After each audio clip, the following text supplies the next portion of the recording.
Hi, Kayla. Hi, Joanne. Hi, Tim. Hi, everybody. Hi, I'm excited for this. I always learn something new when Brad's on the call, so I'm excited to see what I find out. Thank you. Nice Kayla. to see you, Mike. Hi, I'm Kayla. Hi. Well, Hey, Bob. I can promise you this much, that you will not likely learn a single new thing from me today. I don't know. Some conversations get going between people, and things happen. You sometimes you teach people things without even knowing they needed to learn it. All right. You're far too kind. Brad, I have to give you a shout out. One of our guests on our call was ranting and raving about how great you are and how many great things you have going. And so heads up that you've really made some impressions on some people through our network about what you're doing and the amount of knowledge you have. And awesome. Well, it's great to hear. Thank you. Do you remember who it is so that I can make the check out accordingly? Emily. Sure. Emily's been wonderful. And I think we're trying to find ways to work together and on a variety of projects. So she made it. Terrific. She twice in another meeting was like, somebody said something. They're like, oh, you need Brad. She was like, Brad's got it all. It's what we do. It's what we do. That's great. Great. Thank you. So Mike, what's your day-to-day look like? What are you typically working on? So I am the Cannabis and Hemp partner in charge of Armanino's practice nationally, for the firm. So it's always a little crazy we got, tax filing season coming up here with March 15 deadlines and April 15 deadlines. So it's nuts. I don't envy you at all in this. Ask Kayla. It's like my least favorite part of my business.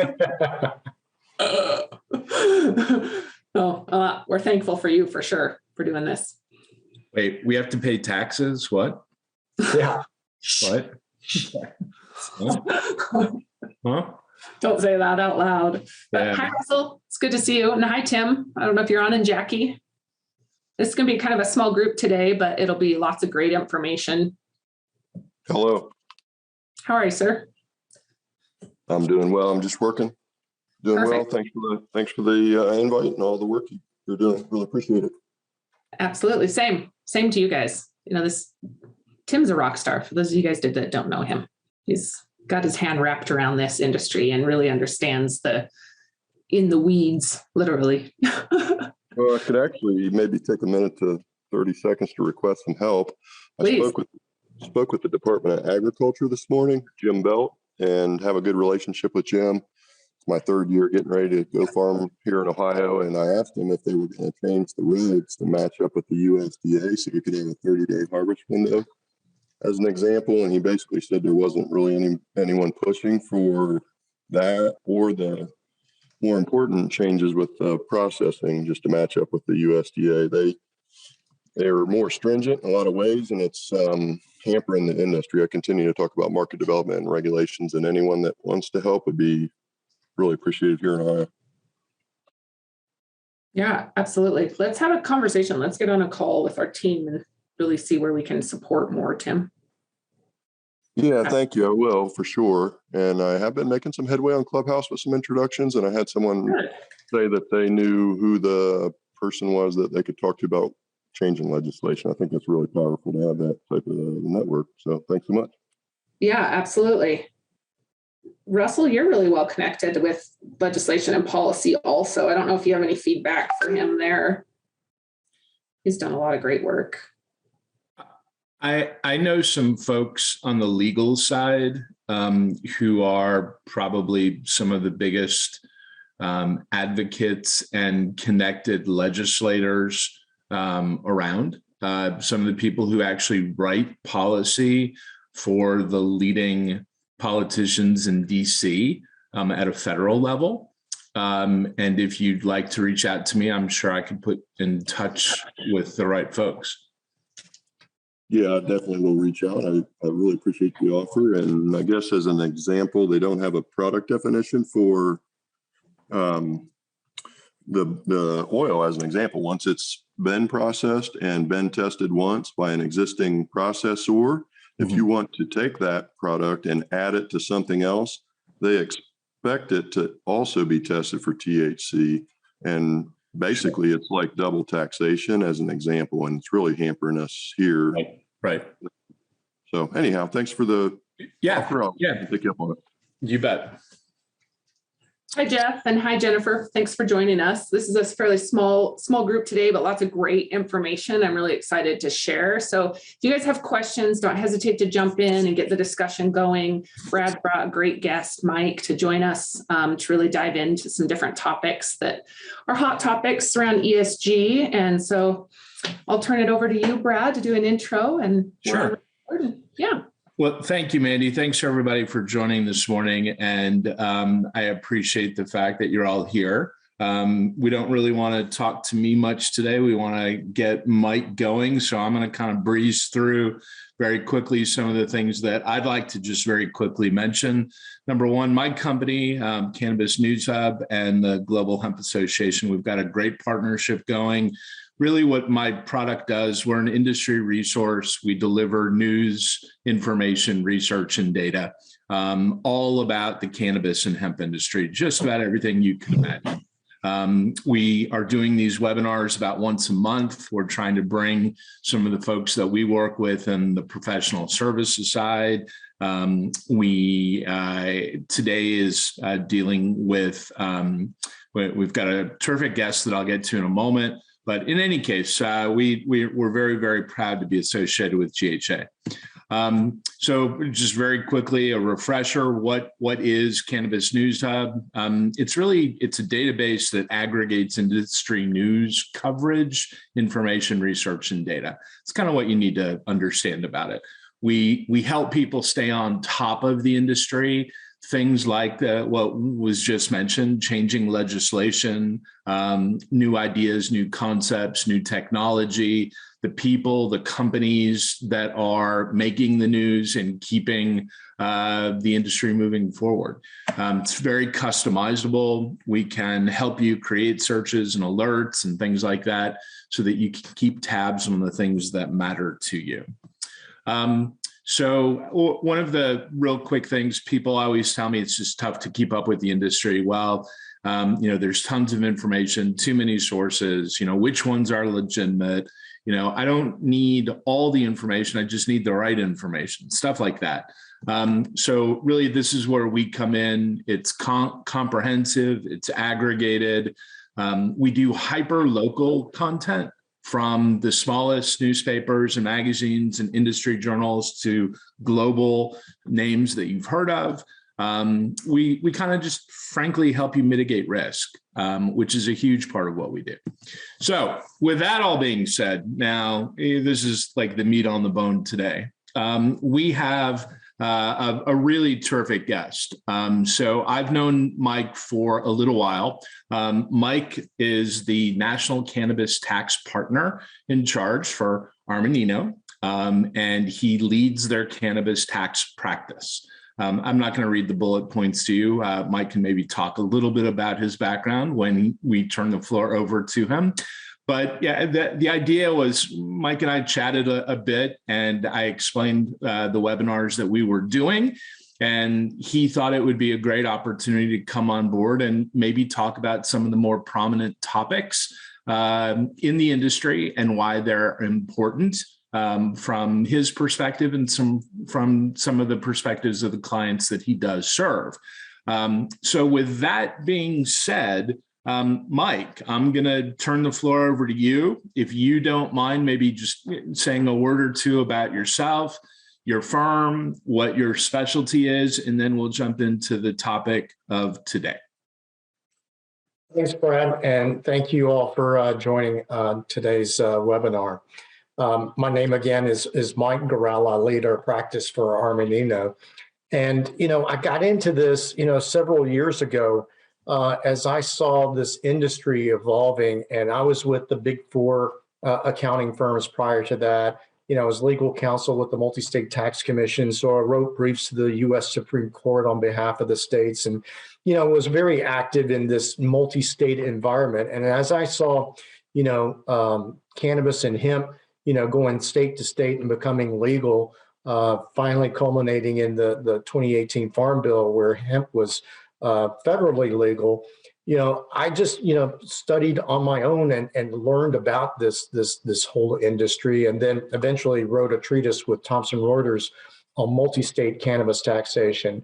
And so I'm very passionate about this industry and left Texas. I was there for 20 years or so before I moved to California to get into all of this. And I just find this industry and the people that work in this industry just to be, tremendously kind and nice people. It's just not cutthroat as much as, other corporate industries are out there. So with that, I'll go ahead and get. Why do you think that is? Because from within our own industry and echo chamber, we wouldn't say that proudly. We're like, oh, I'll give you a story about that. Last year, when we were in the midst of the pandemic and everything like that, I had a client that is a manufacturer of gummies, and so their machine went down and they needed a part, and so they went literally down the street to a competitor and said, "Hey, you've got the same machine I got. Do you happen to have this part?" And not only did they have the part, they sent their engineer over to install it. I mean, that just doesn't happen anywhere else, and that's why I say it's just a different kind of industry, I think, than other things that are out there, where you're just selling widgets or whatever.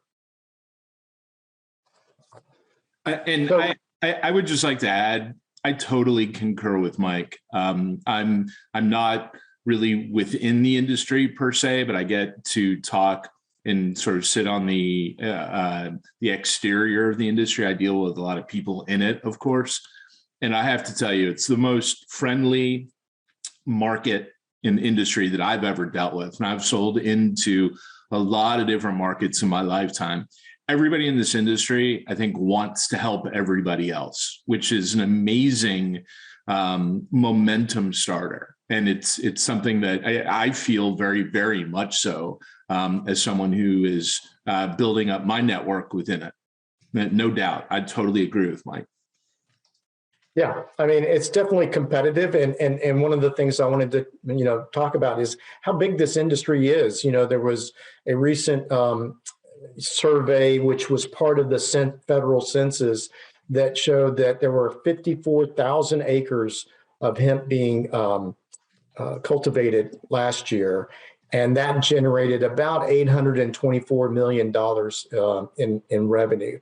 And so, this hemp industry is for real, and it's becoming bigger and bigger. And as I mentioned earlier about the Farm Bill in 2018, that certainly made things a lot easier for interstate commerce. And granted, we still have issues with the FDA and how things can move between state lines, and there's lots of hassle still there, obviously, but at least the blueprint is there to have more a way of treating hemp more like cotton, corn, and any other agricultural crop.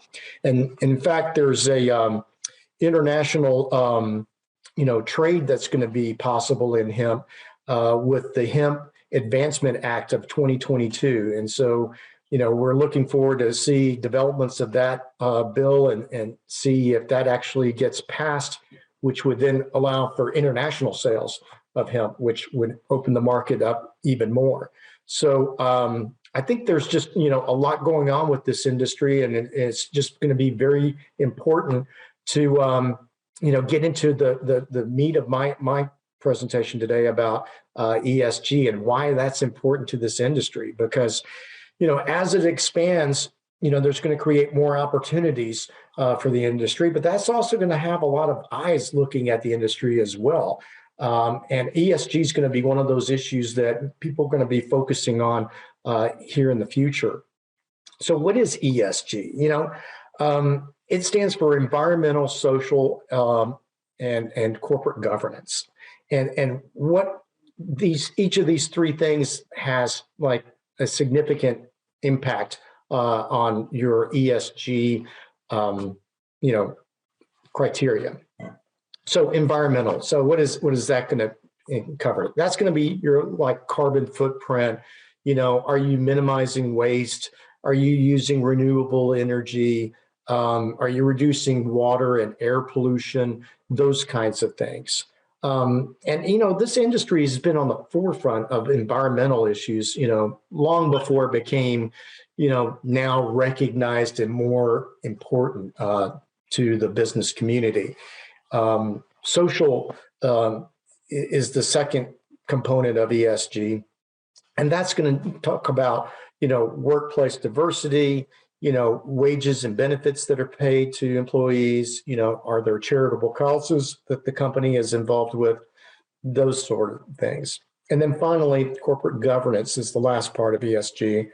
And that deals with really how management responds to employees, investors, shareholders, customers, and then how transparent is the company, with all of those interested parties. So that's in a nutshell what ESG stands for, but there's so much more to it, and why it's going to be important to this industry. As I was mentioning earlier, hemp is now available nationally, but it's also going to be available, internationally here shortly. And when that opportunity arises, then companies are going to need more capital in order to make investments and expand their operations, not only domestically, but globally. And in order to do that, investors are now looking at, your ESG scorecard, if you will, because, many private equity groups and others are getting scrutinized by what sort of investments are they making, and are they making investments that are good for the environment? Are they good for social causes? And I think this is going to be an area that's going to differentiate your company from others that are out there if you don't, if they're not paying attention to their ESG, criteria. So what are some of the benefits of kind of improving your ESG score, if you will? It's going to improve your returns and minimize risk. There was a study by McKinsey that estimated that out of 2,000 ESG studies, 70% found a positive correlation between ESG scores and financial performance, with higher scores translating to a 10% lower cost of capital. So, it's going to, make you stand out in the world there among your competitors by having a good ESG, score. The other thing is that sources of capital are increasingly mandating that you have ESG embedded in your investment strategies. And so there was another study conducted by the Edelman Trust Barometer Institutional Investor Group that reported 88% of lending partners use ESG performance indicators in making investment decisions. That's pretty significant. If 88% of these investors are looking at your ESG score, then that's going to be important for you. Another thing is that ESG regulation is coming. There is currently an SEC proposed rule that is talking about. I see the question there about the B corporation. I'll get to that in just a minute.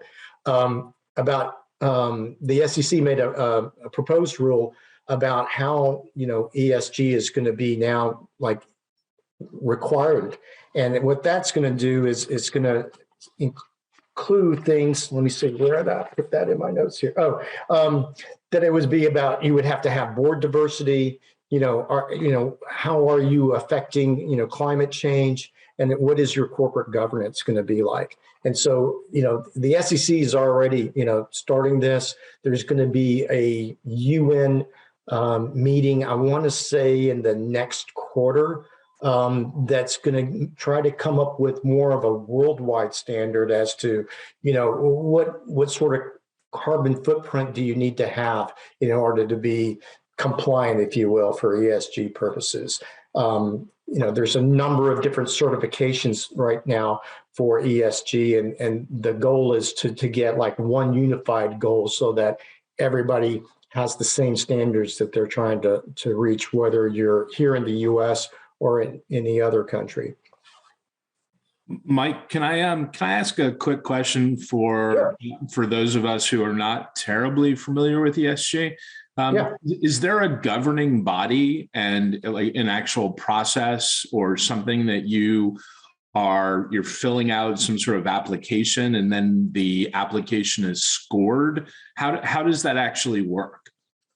Yeah, and that's something that our firm actually does, is an ESG assessment, and it's not that expensive. I mean, a few $1,000s, whatever, but it really just kind of goes through and determines, like where are you doing really well? Like maybe you're using renewable energy in order to, run your facility, to maybe where you could use some improvement, where maybe executives with the company are all white males and there's no diversity there, things like that, and so there is an assessment that's made.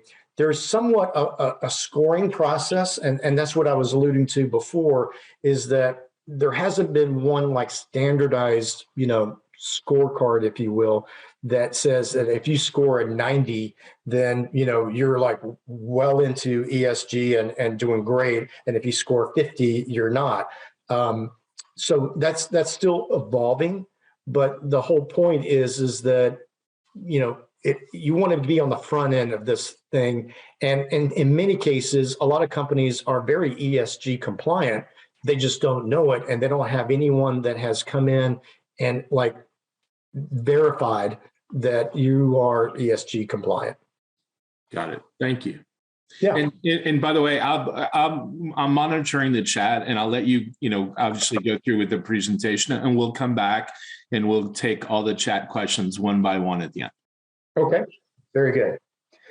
So another thing is that, top talent is looking, to go to companies and work for companies that are ESG compliant, because, what this pandemic has shown, obviously, is that you don't have to work in a physical location in a certain part of the country. You can move to a different part of the country, still work for a company, and that gives you the flexibility to maybe work for a company that's more ESG compliant. And as people are scrambling to find employees, if you can promote the fact that, hey, you've got a really great ESG program and your workforce is diverse and you're doing all these great things, that could be really appealing to future employees and may allow you to hire people that, might not have otherwise considered you.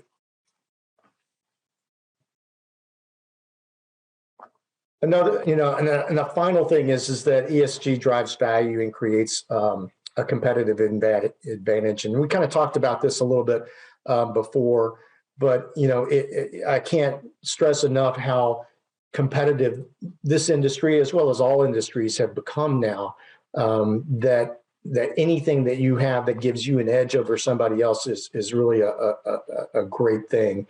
One of the things, someone mentioned, and I saw, real quickly about in the chat section, was about being a B corporation. Our firm is a B corporation. And what that is that you are a leading company in terms of sharing, having shared values with your employees, your customers. There's a lot of transparency. It's a very difficult criteria to meet. I mean, of the, 2,000 or 3,000 companies that I think when we were going through the process that were applying to be a B corporation, I want to say, less than 10%, fit the criteria and made it. And so it's certainly something that our firm is very proud about, being a B corporation. And, we do a lot of outreach, and we take, in fact, one day every year, we take a whole day off, and everyone can choose between all these different, organizations to work for. And we spend the whole day, whether it's Habitat for Humanity or helping out the Red Cross or doing, something, I did something with a New York-based theater company. And so it's just a great way to kind of give back to the community.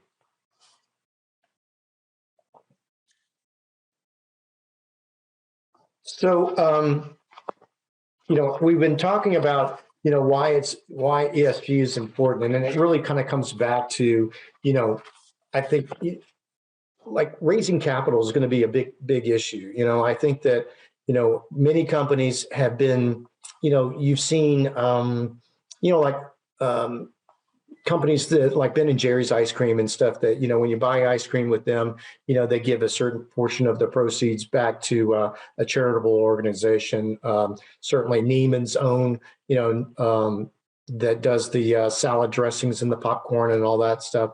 They give back to charity a portion of their proceeds. And that was kind of like the beginnings of all of this. And now this has really evolved into, something that's much more, robust, and it includes many things like social equity. And that's an area that I think, again, this industry has been on the forefront of, and having a very diverse workforce, and really looking at getting people that may have been incarcerated for, cannabis or the war on drugs that has been, going on since the 80s.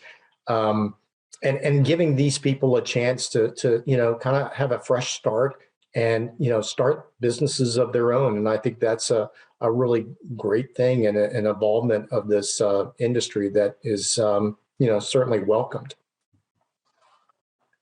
So do we have some questions? Brad, you want to maybe absolutely going through some of those? Yeah, absolutely. So first, Jeff, do you want to speak to the note you put in chat?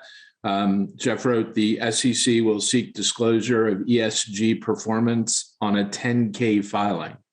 I don't know if you want to comment on that. Yeah, I mean, I can add to that. And hi, Mike, great to see you and to hear your voice. I think it was referenced to the SEC and how they're looking to shape up and standardize, if you like, ESG performance here in the United States. I mean, in essence, the US is in catch-up mode with the Europeans in this front.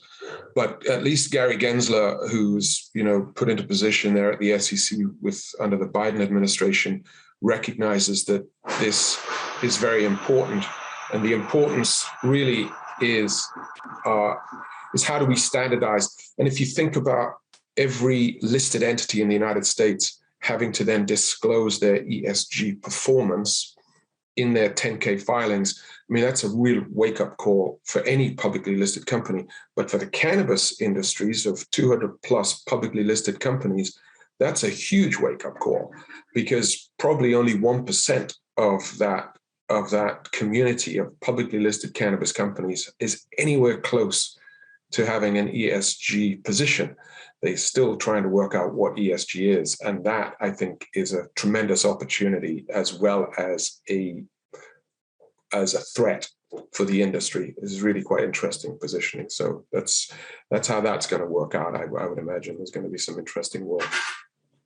Yeah, and I think that, that's the thing is that you want to be on the front end of this. And although the SEC rules have not been finalized, you certainly want to start making efforts to, work on your ESG performance score, because you don't want to wait until, it's finalized and then you have to, come up with it within the next quarter with your filings. So great point.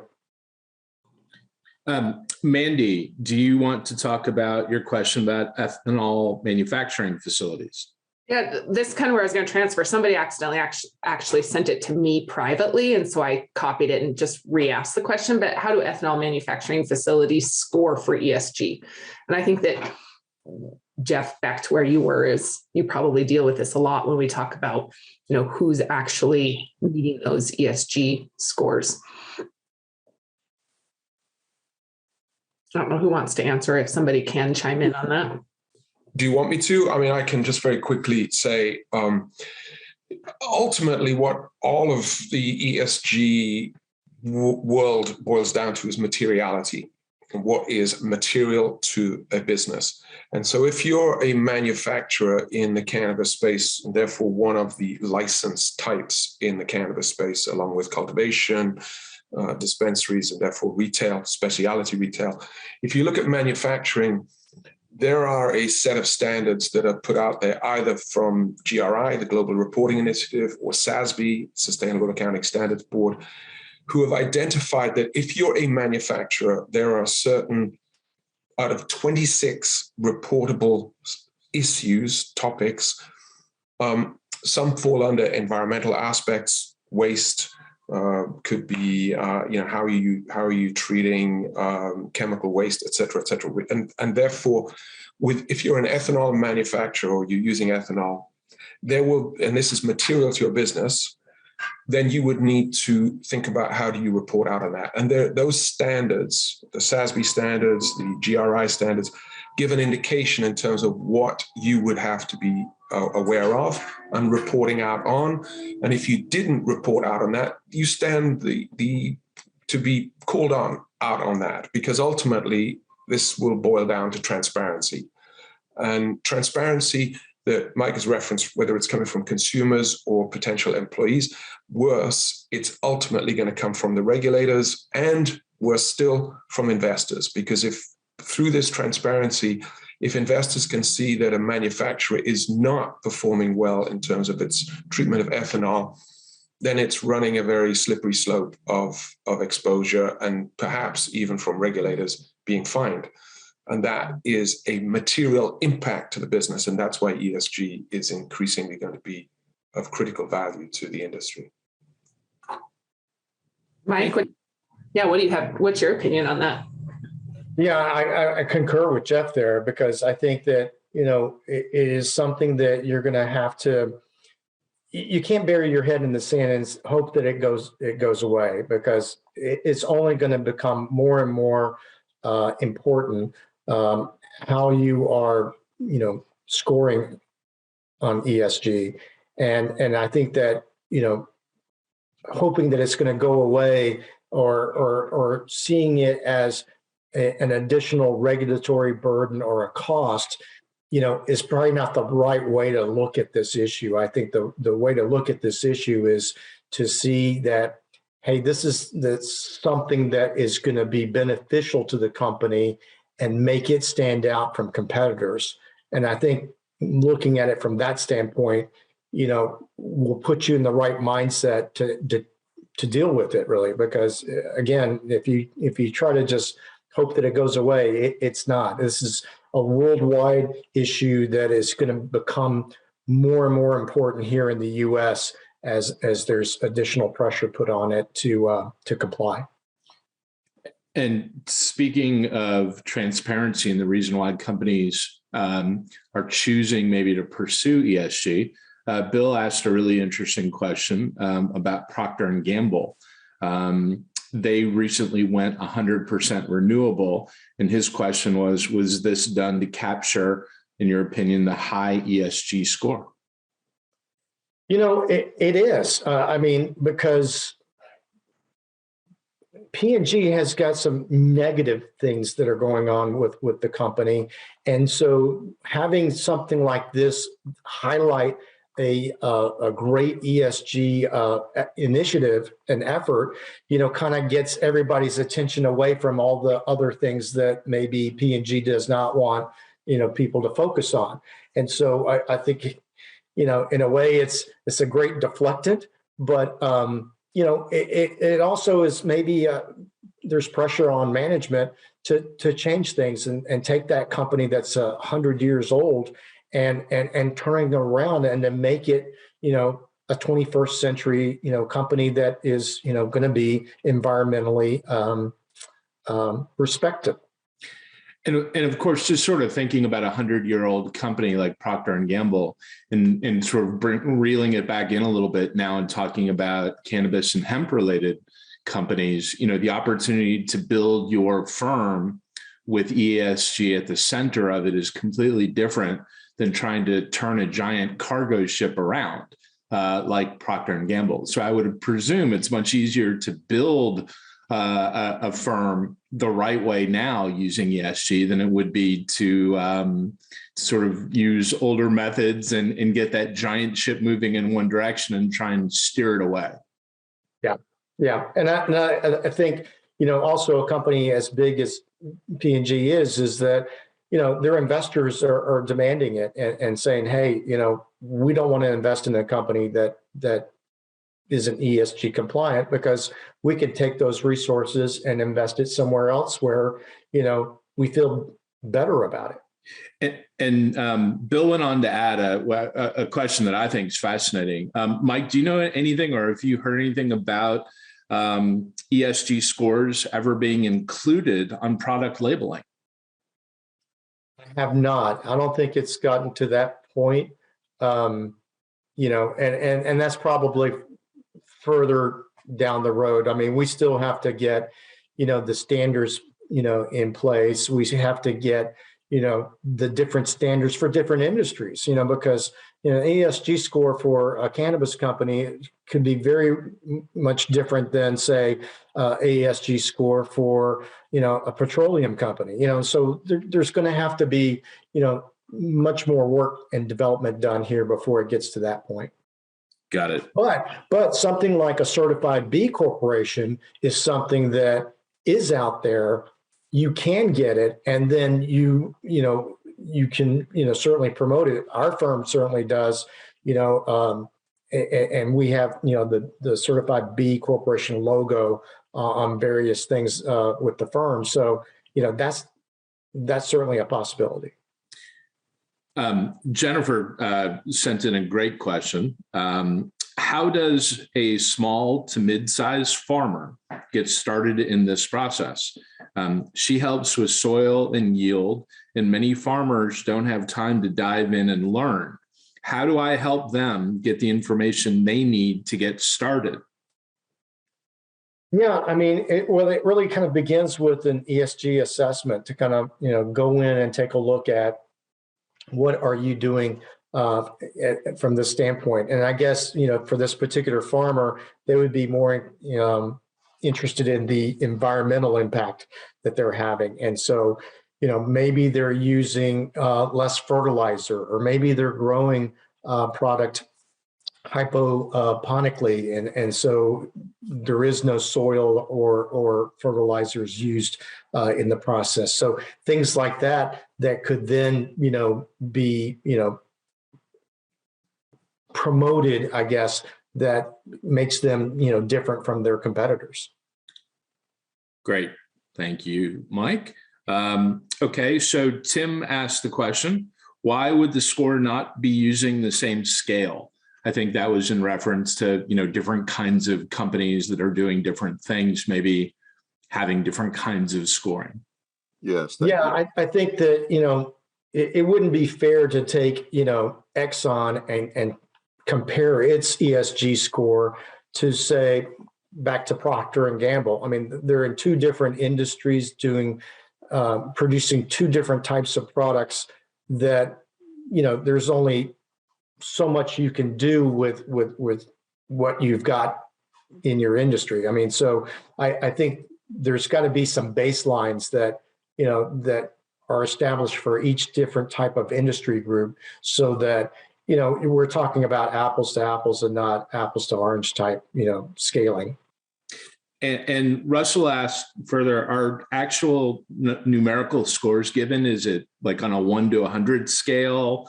And who actually issues those scores? So our firm does an assessment, and what they do is take a look at all these different criteria and give it a score, but as terms of like numerical score, it runs the kind of gamut because different entities are using different scoring methods. So what is used in the UK may not be the same as what they're using in Germany versus here in the US. And so that's why this UN meeting that's being held, I want to say it's in June or something like that, is looking to try to standardize all these different scores and come up with what is the criteria and what's a good score. Is it a 70 a good enough score, or is it considered like a C? Those types of things are yet to be determined. And I think it's probably safe to say that as a interested party trying to find out your ESG scoring, it would probably be very important to find a firm. Let me throw a little commercial out there for Armanino, who has quite a bit of experience in doing those assessments. I think that's, until there's standardization, you're relying on the expertise of the firm. Mike, I presume that's the case. Yeah, and we have like a whole dedicated team that does this. And in fact, this team is doing these, ESG scores on an international basis. We've got, companies in the EU, in the UK, South America, here in the US as well, where we're doing these studies to, get them positioned so that they know, like, hey, where are you at this point? You can't be like certified, if you will, but what you can be is, given assurances to know, okay, where are you in the scale of things? Are you on the upper end? You're doing great. You're on the lower end. You need a lot of improvement. Here's the areas you should be working on in the next year or so. And again, one of the primary motivators there is both the access and cost of capital once you have been evaluated, correct? Yes. And I think this is where, it becomes so much more important than just, saying that you've got a great ESG score. Even insurance companies now are looking at it, from a risk standpoint, saying that, hey, if you are ESG compliant, then you're likely to, get a lower premium because there's less risk associated with it.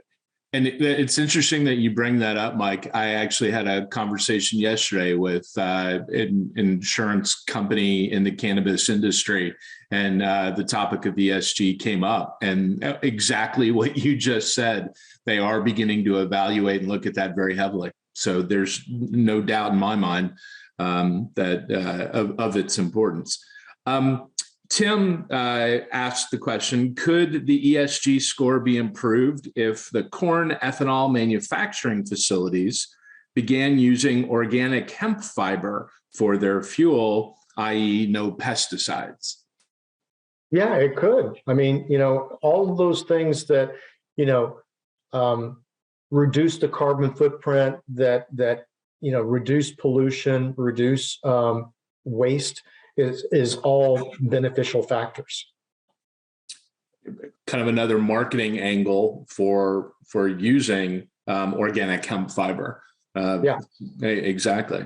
Okay. And then Jackie asked, wouldn't the social aspect be incredibly important on a farm regarding farm labor?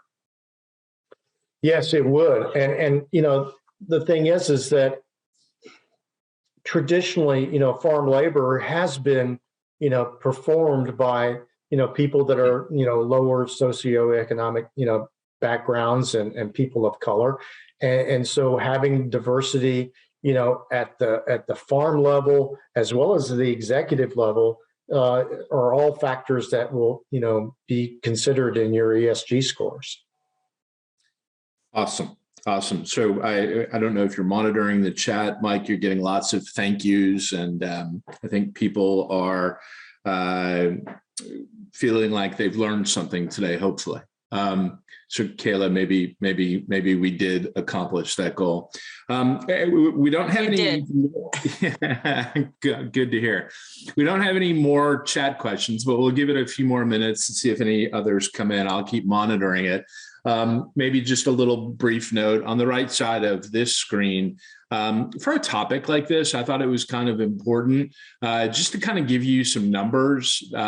We do tend to use our platform as the source for a lot of the presentation information that's given out. There was so much actually about ESG that I didn't really pull content from Mike. I felt like he could speak to it, clearly from experience. But when I did a very simple search for ESG in our database, I came up with 1,320 results just from a very simple search. The results covered newspapers, journals, magazines, audio files, blogs, web-only sources, even transcripts. And the most recent articles were current. When I looked yesterday, there were articles from yesterday. Believe it or not, it also went back quite some time. Now, when I say quite some time, because ESG hasn't been around for 100+ years, but some of these articles that had ESG in it actually were rather old for various reasons. So it's not just a daily archive, it does go back quite a bit. And then most importantly, we got results for our 1,300 searches from over 180 sources from around the world, both globally and hyperlocal. And again, hyperlocal is the small communities that, frankly, it's hard to get information from. That's kind of what we do, and that's sort of our specialty. Okay, so. And I think, Brad, that really is a testament to how important this issue is, and it's sort of like the cutting edge and something that's going to be really impactful, not only for this industry, but for all industries. And so the sooner, you get on this, the better you'll be, because this isn't going to go away. It's going to be something that everyone will be dealing with. And, if we're going to end up having, 10Ks where the SEC is going to require this to be included, it's only a matter of time before that trickles down to the state level and even maybe the local and county level, where they're worried about what sort of environmental impact your company may have. Bill just put a question in the chat. Cooperatives' 7 principles mandate democratic governance and require demonstrated concern for their community. Would they all start with a very high score? All things being equal, yes, they would, because, they already have, something in place that is addressing that governance part of the issue. And so then it would be just a matter of looking at, well, how do you stand on the environment, and how do you stand on social equity issues to see, to round out your score? Yeah, I think that there's probably something about this industry in general that will inherently produce higher scores than perhaps other industries. Maybe I'm wrong. Maybe that's wishful thinking on my part, but it sure seems that way. Oh, I would, certainly agree with that, because, this industry has always been, concerned about the environment, and they've always been, very practical in working out social equity issues and giving people an opportunity to get into this industry that may have had a checkered past. And so, the governance part of it may be the issue that's more corporate, that they're not so accustomed to because they didn't come from the corporate world. So I would think that out of the 3 issues, governance is going to be the one that they'll need to work on the most, because the other 2 are probably inherently already there. Awesome.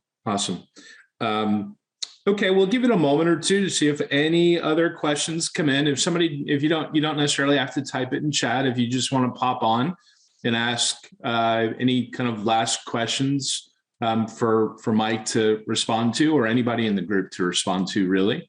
We'll kind of stay for a few more moments and see. Was this helpful for everybody? Hopefully you did learn a little bit.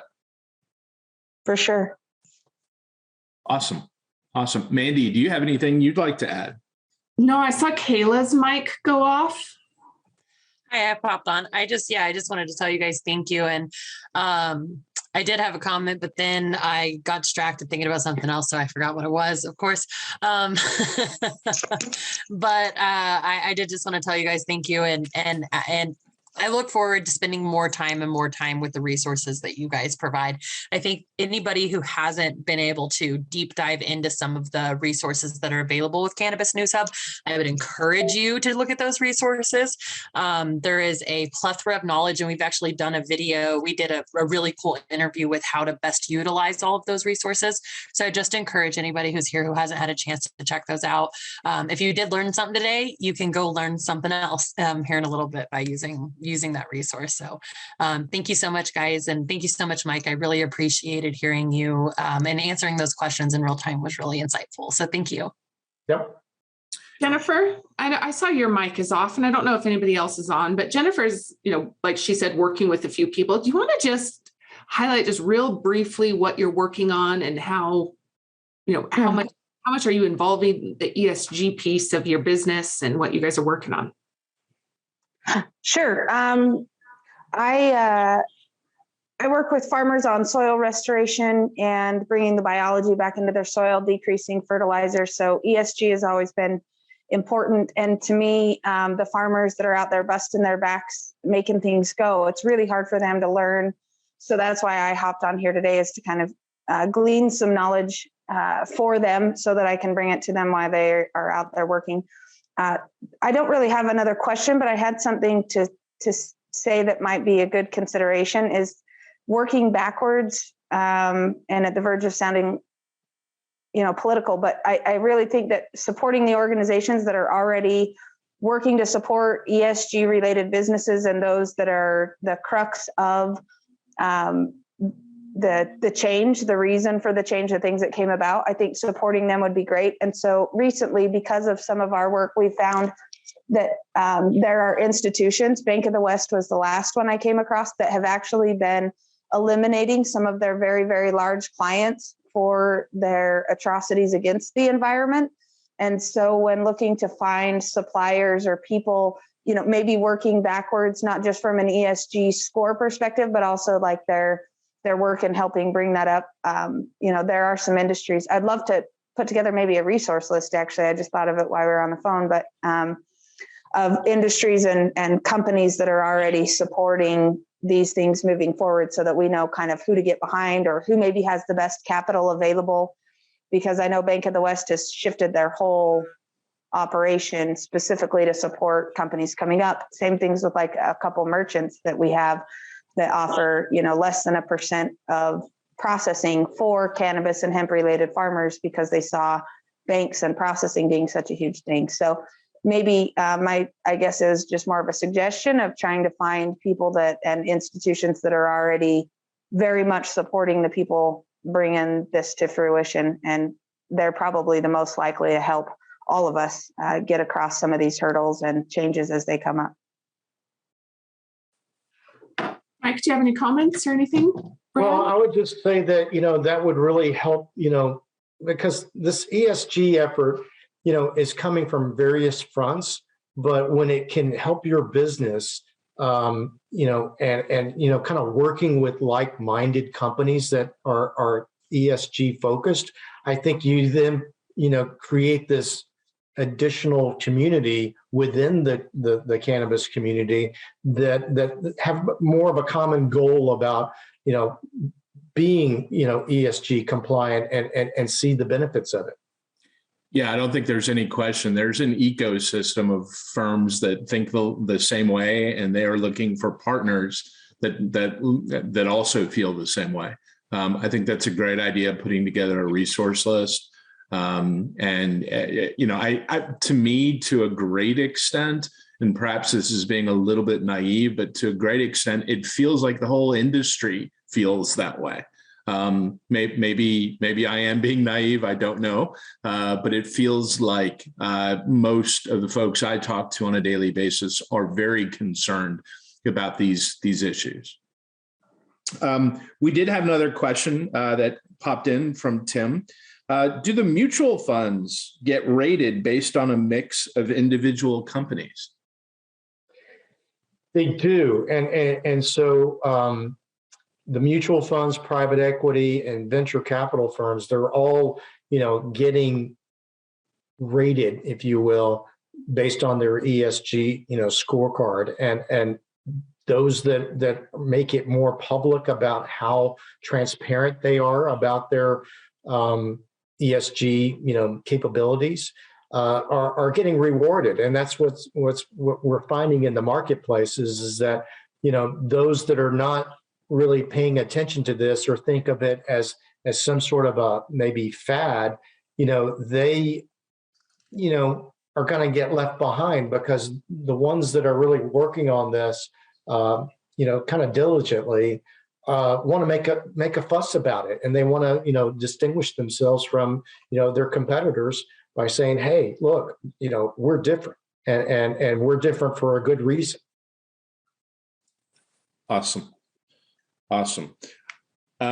Okay. Any other questions? I think we're getting close to the end of our hour, and I want to be conscious of that, but we also want to take advantage of every single second we can. Are there any other questions for Mike that we can see if he can answer for us?